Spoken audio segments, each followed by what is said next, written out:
오늘 요한계시록 2장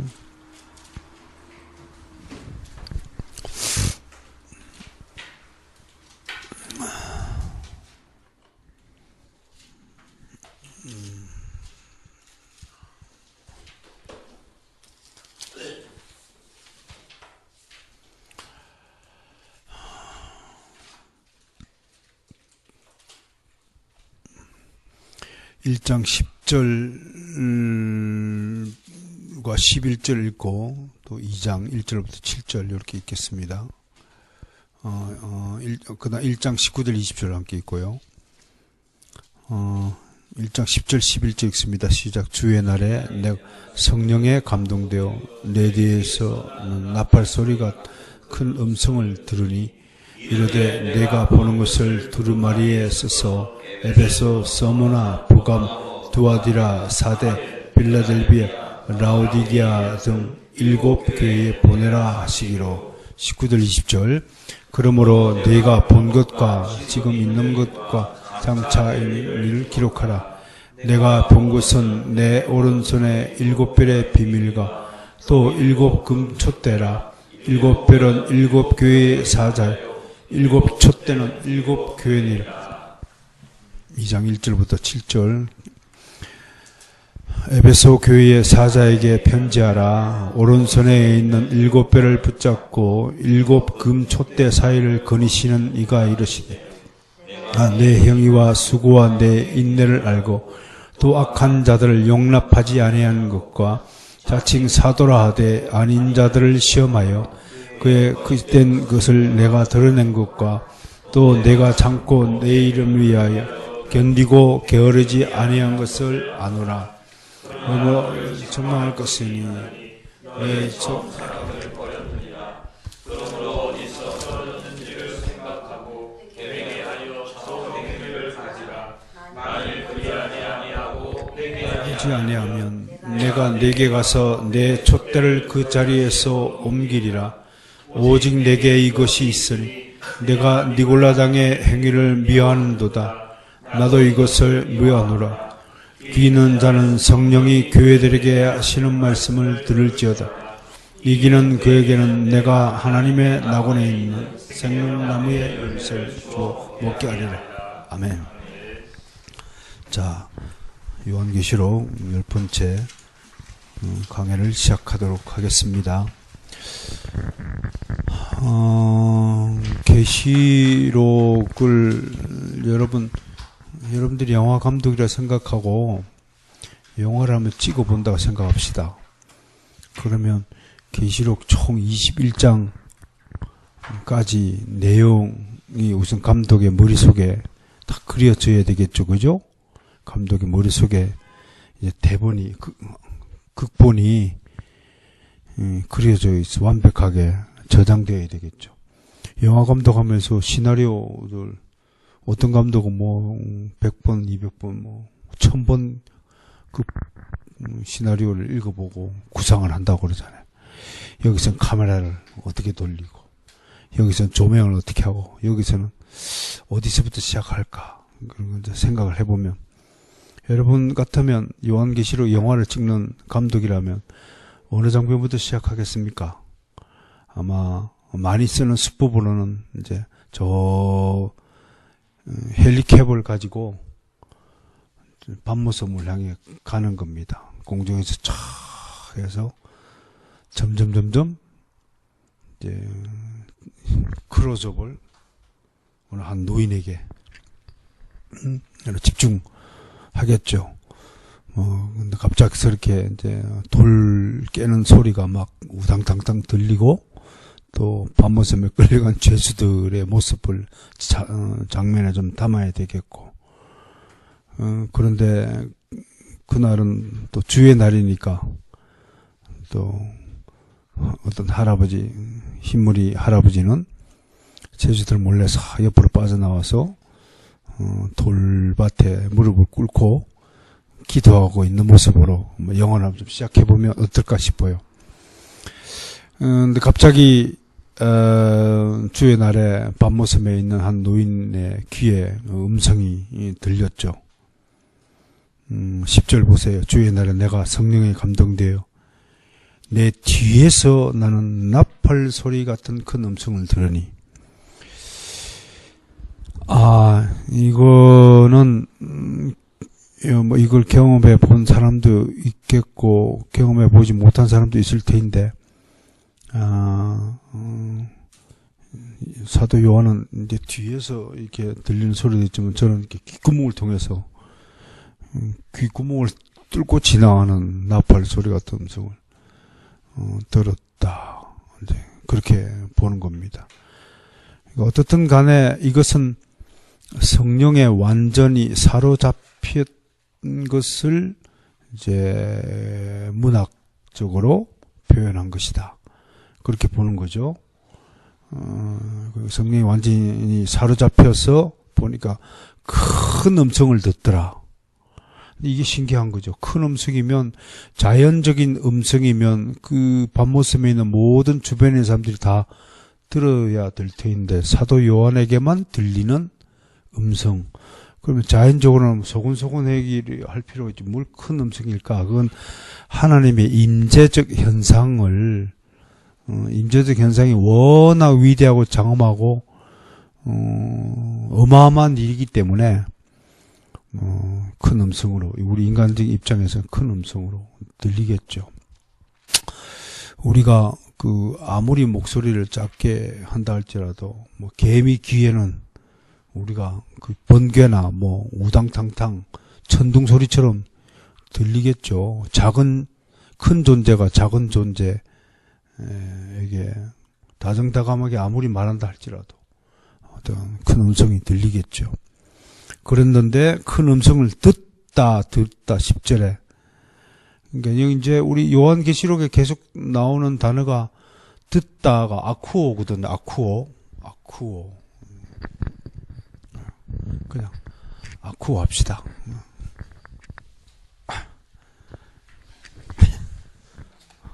나도 힘이 드네.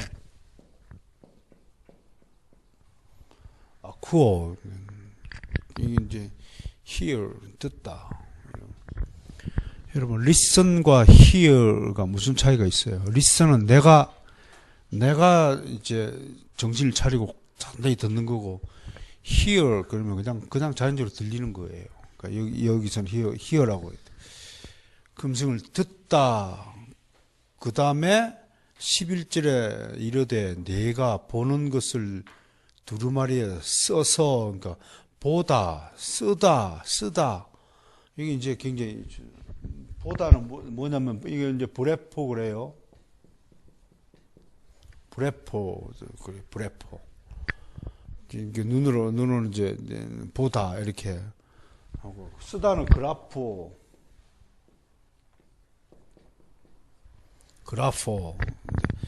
요한계시록의 이 세 가지 단어는 굉장히 중요합니다. 듣고 보고 그대로 쓰는 거예요.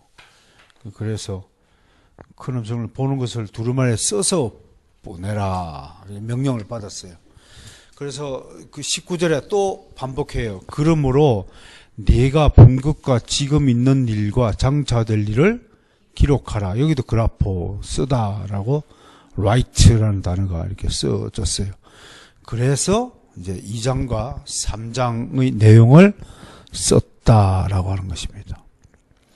그러면 4장부터 7교회에 보내는 내용만 써서 보내라고 한 겁니까? 아니면 또 7교회 하신 말씀 풀어서 이제 4장부터 21장까지 진행된 내용까지도 다 포함되느냐? 뭐 여기서 또 성경학자들 어떤 사람은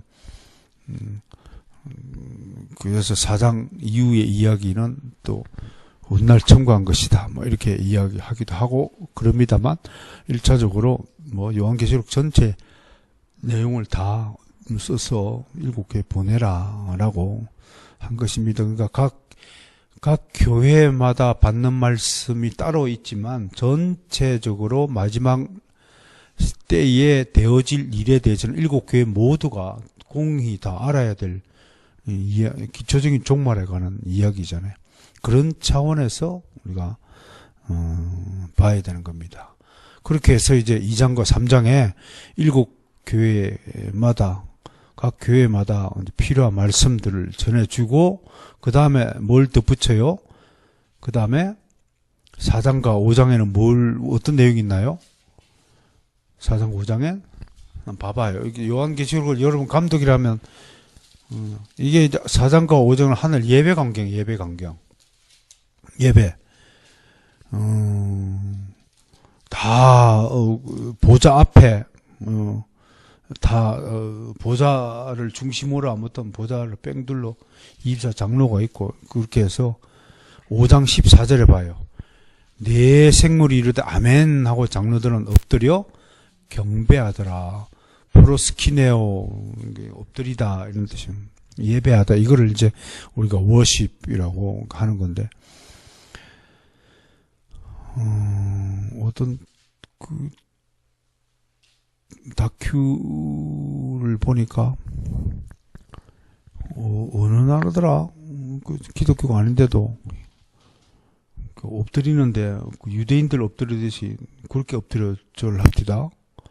그렇게 엎드린 것을 프로스키네오라고 그래요. 바짝 엎드리다. 그래서 이런 단어가 5장 14절에 마지막에 주어지면서 경배하는 모습을 그러니까 예배는 우리가 천국 가서도 계속된다라고 봐야 돼요. 하나님을 예배하는 것. 그건 이제 계속된다라고 하는 것. 그리고 이제 6장부터 이제 20장까지는 6장부터 20장까지는 심판에 관한 얘기 아니에요? 심판에 관한 얘기. 그리고 가장 하이라이트는 뭡니까? 21장에 하늘에서 새하늘, 새 땅, 새 예루살렘, 거룩한 성, 새 예루살렘이 네모 반듯한 성과 모습으로 싹 내려오는데 그때 되면 처음 있던 하늘과 땅과 바다가 없어지고 그러니까 우리가 지금 살고 있는 지구의 하늘과 땅과 바다가 아닌 전혀 새로운 차원의 어떤 세계가 우리에게 주어진다. 우리는 그곳에서 이제 영원히 살게 된다. 이런 것으로 요한계시록이 되니까 사실은 6장부터 20장까지에 대해서 아주 그 상징도 많고 또 여러 가지 알레고리한 그런 문제도 많이 있어서 많은 사람들이 호기심을 가지고 그렇게 덤비지만 우리는 늘 요한계시록의 6장과 20장 사이에 있는 심판 시리즈에 관한 내용들에 접할 때는 항상 경건함을 잃어버리지 말아야 되고 지나친 호기심 가지고 억지로 사사로이 경을 풀려고 하는 시도를 말아야 되고 또 자기 식대로 억지로 풀어가지고 잘못 해석을 하는 우를 범하지 말아야 되고 또 어찌됐든 간에 우리는 뭐 대환란을 또 피하도록 하나님께서 조치하시 은혜를 베푸심으로 지나치게 뭐 마지막 때의 심판의 장면들 뭐 큰 음료가 어떻고 뭐 여자가 아이를 뭐 낳아가지고 뭐 2630일 동안을 뭐 광야에서 또 따로 지킨다든지 그렇게 해서 그 상징적인 그 자식이 만왕의 왕이여 뭐 만주의 주라고 일컬음을 받는다는 동 그래가지고 내가 자기가 말이 여자가 낳은 자식이라고 하는 동 그런 사람 있잖아요. 그렇게 하고 자기가 그 뉴천지를 영원토록 통치할 그런 주인공이다. 뭐 이렇게 해석을 해가지고 붙이는 것은 정말 뭐라고 얘기해야 되자면 상대할 값어치조차 없다. 가치조차 없다. 그러니까 하나님은요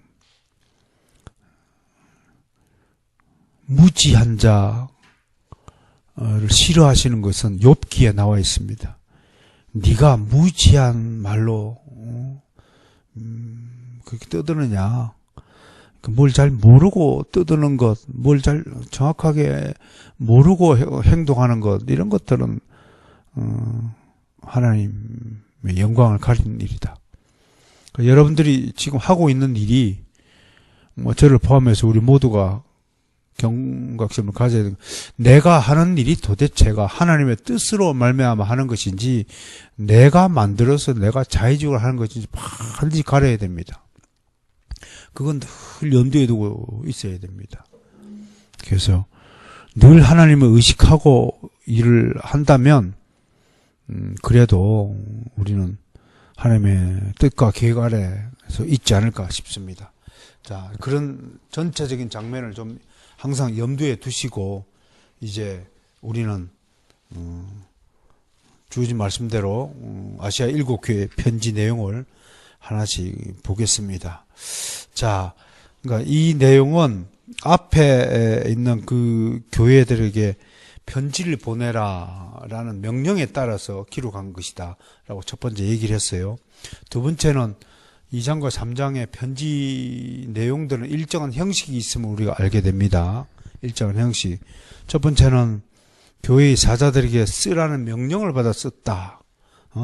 그걸 분명히 하고 있고, 그 다음에 1장 12절과 20절에서 게시되어 있는 예수 그리스도의 모습을 7교회에 되풀이하고 있다. 그러니까 거의 이제 비슷한 그리스도의 모습을 계속 반복하는 것이야말로 이것이 사실적인 내용을 담고 있다라는 것을 반증하는 거예요.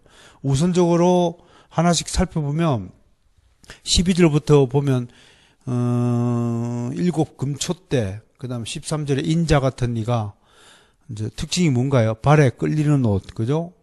가슴에 금띠 쓰고, 그 다음에 머리에 털에 희기가 흰 양털 같고 눈 같고, 항상 주님의 모습, 눈은 불꽃 눈이야, 불꽃. 불꽃 눈이고. 그 다음에 머리털이 하얗고, 그죠? 그래서 이제 백발이 참 축복받은 거다. 그 다음에 발은 빛나는 주석 같고, 음성은 많은 물소리 같다. 그 다음에 오른손 7별이 있고, 입에서는 뭐가 나와요? 좌우에 날선 검이 나고, 얼굴은 해같이 빛나고, 그리고 예수님에 대한 정의가 뭡니까? 나는 처음이요, 마지막이다. 살아있는 자다. 사망과 음부의 열쇠를 가졌다. 이런 모습들이 교회마다 2장과 3장에 되풀이 되는데, 에베소 교회에서 2장 1절에는 뭐라고 되어 있냐면, 오른손에 있는 7별을 붙잡고 7 금촛대 사이를 거니시는 이. 그러니까 12절의 말씀을 또 대고 있죠. 그죠? 그 다음에 2장 8절에 보니까 서머나 교회에서는 예수 그리스도가 어떤 모습으로 나타나냐면, 처음이요, 마지막이요, 죽었다가 살아나신이라고 그렇게 말하고, 버가모 교회에 대해서는 2장 12절에 보면 좌우에 날성금을 가지신이라고 하고, 도아디레 교회는 18절에 보니까 또 불꽃 눈, 그죠? 발은 또 빛난 주석, 꽃 같은 거죠, 그죠? 그렇게 되고 있고, 사대 교회에는 7별, 3장 1절 보면, 빌라델비아 교회는 3장 7절에 보면 다윗의 열쇠를 가지시니, 그죠? 다윗의 열쇠를 가지시니, 그렇게 표현되고, 라오디게아 교회는 3장 14절에 보니까 충성되고 참된 증인이요 하나님의 창조의 근본이십니다. 창조주로 소개되고 있어요. 요한계시록의 기독론은 상당히 정교한 예수 그리스도를 묘사하고 있다. 그렇게 보여지고 있습니다. 자, 오늘은 읽은 대로 에베소 교회에 대해서는 그러면 도대체 어떤 것이 있느냐? 오늘 나누던 것들 첫 페이지를 한번 보시기 바랍니다. 에베소 교회. 에베소는 바랄만 하다 하는데, 에피서스, 그러면 이제 좀 미끄러진다. 실질적으로, 에베소라는 도시는 뭐, 물속에 잠겼다. 뭐, 그렇게 얘기도 하고. 아무튼, 밤모섬과 약 60km 거리에 위치한 소아시아에서 가장 큰 인구의 부유한 도시다. 항구 도시예요. 항구 도시. 항구 도시 그러면 상당히 좀 난잡한 이미지가 있지 않아요? 그래서 헬라의 그 아테미 여신을 섬기는 도시로 유명했다. 달신이죠, 달신. 풍요의 신, 가정 수호신이고, 로마의 다이아나가 이제 그리스의 이 아테미 여신에서 로마 제국이 그대로 여신을 수용해서 이 이름을 다이아나라고 불렀죠. 신전, 황제 숭배 신전도 유명해요. 아테미 신전은 세계 7대 불가사의로 알려져 있고요. 사도 바울과 아주 깊은 인연이 있는 그런 도시이죠. 52년경 2차 선교 여행 때 고린도에서 예루살렘에 가는 도중에 들렀고요. 3차 여행 때는 진짜 3년 동안 에베소에서 머물면서 상당히 공을 들인 그런 도시죠. 두란노 서원을 만들어서 직접 말씀을 강론하기도 했고요. 여기서 고린도 교회로 보내는 이제 4개의 편지가 있죠. 우리 손에는 전서와 후서밖에 없지만 2차 편지와 눈물의 편지라고 알려진 것들이 있는데 그 편지가 이제 우리가 누락되어 상실했다. 4번의 편지를 쓴 것으로 기록이 되어 있는데 우리 손에는 지금 고린도 전서와 후서밖에 남아있지 않다. 그 정도 우리가 상식적으로 잘 알고 있죠.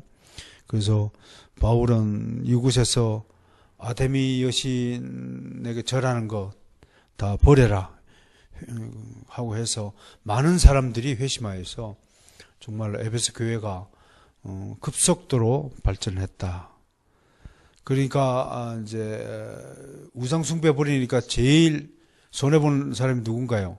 우상 숭배로 돈 벌어 먹고 사는 은장색 드메드리오, 그죠? 이런 사람들이 난동을 일으켜 가지고 바울을 에베소에서 추방했죠. 여기에 드메드리오 같은 이가 유대인들과 손을 잡고 바울을 추방하는 그런 사연이 있는 도시가 에베소죠. 영적 의미, 신앙적 의미는 초대교회, 사도교회를 예표한다는 설이 있는데 초대교회가 사도들에 의해 신앙이 전수되었지만 그 신앙이 무너지고 미끄러졌다 하는 차원에서 에베소 그런 거죠. 그래서 이제 당시에 떠도는 말이 너희는 에베소 교회처럼 미끄러지지 마라. 그렇게 우리가 이야기할 수 있습니다. 자, 계시록에서는 우리가 오늘 본문에서 7뼈를 붙잡으신 주님으로 나타나죠. 그의 주권자, 박윤선 박사는 주권자 되신다. 알포드는 신적 근위와 보호하십니다. 핸드릭슨이 그냥 다 하는데 교회에 일어나는 일을 다 아시는 주님, 전지전능하신 주님으로 보면 된다. 7별 그러면 뭐 권세, 모든 권세라고 보면 된다. 7 촛대 사이로 다니신다. 지상의 모든 교회를 주관하신다. 7 촛대는 7 교회잖아요. 촛대 사이로 다니는 것은 7 교회를 전부 관장한다. 나 주님의 교회니까 그렇게 표현이 되겠습니다. 자, 칭찬 볼까요? 칭찬. 우리 칭찬을 뭐라고 해요? 내 행위와 수고와 내 인내를 알고 안다. 기노스코. 안다는 거 기노스코 되는 건데요. 그 문맥이 어떻게 했냐면 알고가 제일 먼저 I know 이게 제일 먼저 나와요. I know.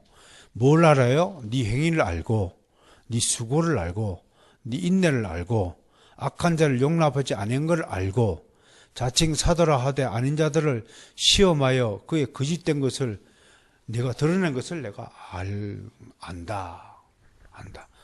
이게 기노스코라는 단어에 다 연결되어 있는 문장이에요. 그러니까 우리의 뭐 우리가 하는 일을 뭐 아니 모르니 할 필요가 없어요. 주님은 다 아시는 거예요. 그러니까 주님께서 아신다. I know, 기노스코. 그런 것이 굉장히 중요해요. 에고 기노스코. 주님이 내가 알고 있다. 그럼 끝나는 거죠. 그런 차원에서 우리가 좀 은혜를 좀 받아야 되고 우리 신앙을 좀 다짐해야 될 것인데, 특히 이제 그 자칭 사도라 하되 아닌 자들을 시험하다. 이제 이 굉장히 중요한 말이에요. 그러니까 잘못 설교하는 분들의 설교는 들을 필요가 없다. 이제 상당히 중요한 말이거든요. 오늘 그 서문강 목사님 원고를 읽는데 성경을 잘못 풀어 가르치는 자들은 듣지 말아야 한다. 그게 우리 이제 선조들이 물려준 교훈이다. 그러니까 테스트 해봐야 된다. 무작정 따르지 말고 들은 말씀을 여러분들도 성경에 비춰서 상고해봐야 한다. 그게 성도들 몫이에요. 설교를 하고 나면 그 설교를 기록했다가 은혜를 나누고 또 집에 가서 일주일 내내 그걸 하나하나씩 풀어서 이렇게 나도 맞춰봐야 된다. 그러니까 가장 좋은 신앙이 뭐냐면, 가장 좋은 신앙이 개인적으로 아주 규모 있는 인생을 살아야죠. 하루 삶을 기승전결로 사는 거. 나는 여러분들의 인생이 하루에 24시간 삶이 기승전결로 딱 이렇게 틀이 박히면 그거보다 축복받은 삶은 없을 것이다. 나 확신해요. 안 해서 그렇지. 나는 확신하거든요. 그걸 안 하면서 복받겠다 하는 거니까 이게 이제 미치는 거야. 이게 답답한 거죠. 공부를 안 하면서 시험 쳐가지고 점수를 높게 받겠다. 그거 꼭 같은 얘기거든요. 그냥 기도해갖고 기적적으로 사법고시 합격 검사되겠다는 거하고, 그건 도둑심보죠. 기승전결로 살아야 된다. 그러면서도 공동체적 생활이 뭐냐면 그 주의 날에 선포된 하나님의 말씀, 적어도 그 성경 본문의 말씀은 암송해야 된다. 적어도 암송했어요. 이번 주 히브리서 5장 1절부터 4절까지면 5장 1절부터 4절까지 그걸 암송하는 거예요. 그게 성도가 해야 될 마땅한 신앙의 기본이에요. 다른 거 하지 말라는 거야. 다른 것보다도 그거 하라는 거야. 근데 자기 교회 강단을 통해서 주시는 밥은 안 먹고 남의 집 가서 밥을 자꾸 먹으니까 이게 참 집밥을 우습게 하는 사람 맨날 사 먹고 그러면 건강 안 좋은 거야. 가장 바람직한 것은 여러분 은혜를 나눌 때 뭘 내가 여러분들이 원하는 거냐면, 이 말씀이 정말 무엇을 의미하고, 야, 이걸 우리 목사님이 이렇게 해설해서 설명하는구나.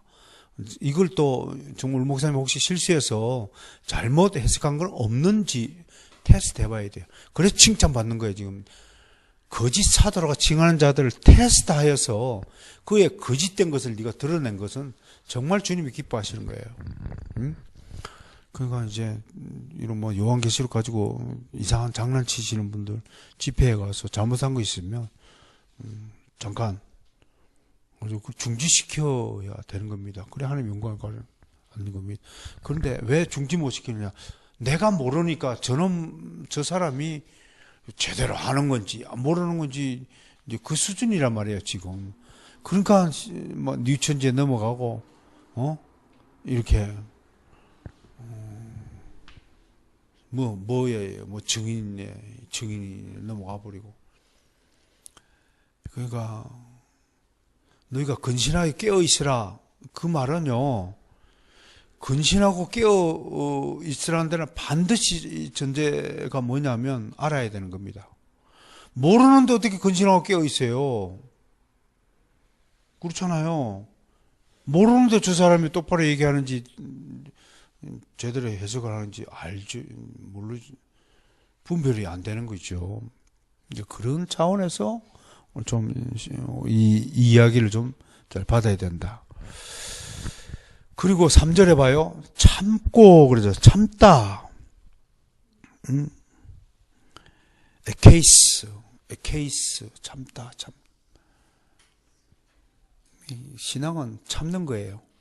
참고 내 이름을 위하여 견디고 게으르지 아니한 것. 게으름과 잠은 항상 같이 붙어 다니는 친구죠. 그렇죠? 피곤이 이제 안 풀리니까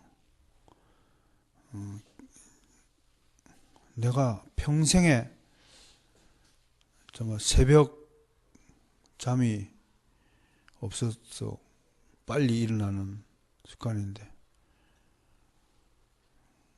하기야 오늘도 오늘 아침 4시 반에 눈 떴어요. 눈은 떴는데 또 자는 거예요. 옛날 같으면 눈 뜨면 일어났어요. 그래서 기도하고. 그런데 나는 내가 제일 싫어하는 거, 내 스스로에게 제일 싫어하는 거, 내가 게으르게 하는 거, 내가 잠을 많이 자는 거, 이런 건 내가 내 스스로 용납이 안 돼요. 그건 하나님 앞에 내가 아주 큰 잘못을 저지른 것 같아서. 정말 심지어 제 경험이긴 합니다만, 잠을 이렇게 뒤적뒤적 하는 것 때문에 막 하나님이 굉장히 막 나를 구종하시는 것 같은 느낌이 들어서 그래서 벌떡벌떡 일어나요. 하나님은 막 굉장히 세월을 아껴야지. 이 사람아! 지금 어떻게 자리에 누워있냐. 해가 중천에 들 때까지 잡은 적은 없어요. 근데 요즘에 조금 하나님께 송구스러운 것은 오늘 누웠다가 7시, 눈 뜨기 7시더라고요. 아이고야. 깜짝깜짝 놀라는 거지. 게으름은요, 우리는 육신의 피로 때문에 게으르다고 하지만 절대 그거 아니에요. 그건 사기꾼이에요. 육신의 피곤 때문에 게으른다면 그건 사기꾼이에요. 영적인 글쎄 문제가 생기면 반드시 몸은 피곤해지고 게으러진다는 걸 아셔야 돼요. 물론 열심히 일하고 몸을 많이 쓰고 그러면 피곤하니까 졸립죠. 근데 그것이 매일 그렇게 반복되면 안 되는 거죠. 그런 날은 쉬어야 되죠. 쉬는 것이 자연의 법칙이지만 그래도 근신하고 깨어 기도하라. 근신이 뭐예요? 몸을 근면하게 하라는 거예요. 몸을 반듯하게. 밤에 피곤하니까 비스듬히 누워서 TV를 보면 편안하니까 그렇게 누워서 TV를 보잖아요. 저도 이렇게 누워서 보면. 어떻게 돼요? 금방 자는 겁니다. 근데 앉아서 TV를 보더라도 앉아서 보면 그렇게 잠이 빨리 안 오겠죠. 근신한다는 것은요, 굉장히 몸을 조심한다는 거예요. 몸을 함부로 이렇게 막 눕는 거. 근데 확실히 요즘에 제가 보니까 내가 나이를 먹었구나. 좀 더 근신해야 되겠구나. 깨어 있어야 되겠구나. 근신하고 깨어 기도하라. 그 말씀을 좀 생각하면서 게으름을 좀 놓치지 말아야 될 겁니다. 책망할 게 있네요. 4절에 함께 읽을까요? 시작. 그러나 너를 책망할 것이나니 너의 처음 사랑을 버렸느니라. 책망은 그냥 뭐 꾸짖다 뭐 이런 뜻인 줄 알았더니 그냥 영어로 하면 헬라어로 카타가 써 있는데 카타는요 그냥 이게 더 재밌는 건데 카타 그러면 against입니다. 이거 against. 그러니까 against는 뭔가요? 아무튼 이게 뭐 반대하다, 대적하다. 응? 대적하는 거예요. 대적하다. 아무튼 이 카드는 전치사예요. 그러니까 이걸 우리 할아버지도 책망하다로 번역을 해놨는데, 네가 주님의 뜻을 반대한 것이 있다. 주님의 뜻대로 하지 않은 것이 있다. 주님을 기쁘시게 하지 않은 것이 있다. 그 이제 처음 사랑을 버렸다. 처음 사랑이 뭘까요? 중생, 회심, 회개, 믿음. 그 첫사랑 아닌가요? 그렇죠? 주신 믿음을 우리가 버릴 수는 없을 테이고, 아무튼 열심히 예수 믿고 예수님을 위해 일한다고 하다가 중간에 미끄러진 거예요. 에베소가 미끄러졌다는 거죠. 신앙의 길에서 이탈된 거예요. 자기 딴에는 주님을 위해서 일한다고 하다가 나중에 한참 가보면 이제 그 명분이고 그냥 먹고 살기 위해서 일하게 되는 경우고 빠지는 거. 이게 에베소 책망입니다. 가끔씩 그래서 스스로를 테스트 해봐야 됩니다. 내가 지금 주님의 길에서 이탈됐는지, 처음 사랑의 길에서 벗어나 있는지를 봐야 됩니다. 그럼 반드시 주님의 책망을 받습니다. 책망을 받으니까 5절에서 어디서 떨어졌는지를 생각하라. 어디 지점부터 네가 이탈됐는가, 길에서 이탈됐는가 봐야 된다. 그러면 거기서부터 회개하여 처음 행위를 가지라. 첫 길로 출발할 때로 다시 돌아오라. 이겁니다. 그러니까 굉장히, 만일 그리하지 않으면, 회개하지 않으면 촛대를 옮긴다. 촛대를 옮긴다를 해석을 여러 할 수 있는데, 박윤수 박사님은 좀 강하게 생명책 그래서 이름이 지어진다. 이게 그러니까 촛대를 옮기는 것은 구원의 은혜. 어쨌든 예수님과 함께하는 그 자리, 7 촛대를 가지신 주님이신데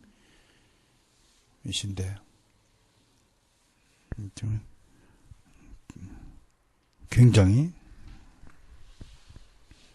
영벌에 처한다. 형벌을 나타낸다. 그렇게 보는 겁니다. 아무튼 처음 에베소 교인들은 사도 바울로부터 복음을 듣고 회심하여서 교회가 된 뒤로 정말 열심히 서로 돕고 마음을 같이 하고 그렇게 뜨거웠던 형제를 나누고 좀 헌신하고 복음 전도에 앞장섰던 그분들이 어느새 미끄러진 거예요. 대부분 그런 사람들이 많아요. 그래서 어떻게 조치가 되냐면 어디서부터 신앙이 대범하게 살펴라. 회개하고 처음 행위를 가지라. 그러면 어떻게 한다고요? 7절 시작. 귀 있는 자는 성령이 교회들이 가시는 말씀을 들을지어다. 이기는 그에게는 내가 하나님의 낙원에 있는 생명나무의 열매를 주어 먹게 하리. 저는 오늘 이 말씀을 준비하면서 한국 교회에 많은 한국 교회가 에베소 교회가 됐구나. 미끄러졌구나. 열심히 주님을 사랑한다고 막 하고 막 이것저것 다 하고 벌려놓고 막 엄청나게 많이 했는데도 우리 미끄러졌어. 그러니까 주님이 이렇게 얘기하는 거예요. 회개하라. 처음 사랑을 회복해라. 그 얘기는 뭐예요? 지금 가는 길에서 멈추고 다시 돌아와서 첫 출발점으로 돌아오라 이겁니다. 저는 이 7 교회 하신 말씀을 살펴보면서 우리 한국 교회를 생각 아니할 수가 없습니다.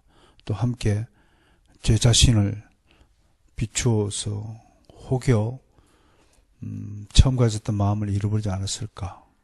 2절에 내 행위와 수고와 내 인내를 알고 악한 자도 용납하지 아니하고 그 거짓된 걸 드러내고 이렇게 내 이름을 견디고 게으르지 아니한 것, 이런 이런 그 아름다운 모습을 다 잃어버리고 그저 그냥 먹고 사는 일에 그냥 쪼달려 가지고 발을 동동 굴리고 있는 상태라면 여러분들이 심령에도 신앙에도 에베소의 위기가 왔다, 그렇게 말할 수 있을 것입니다.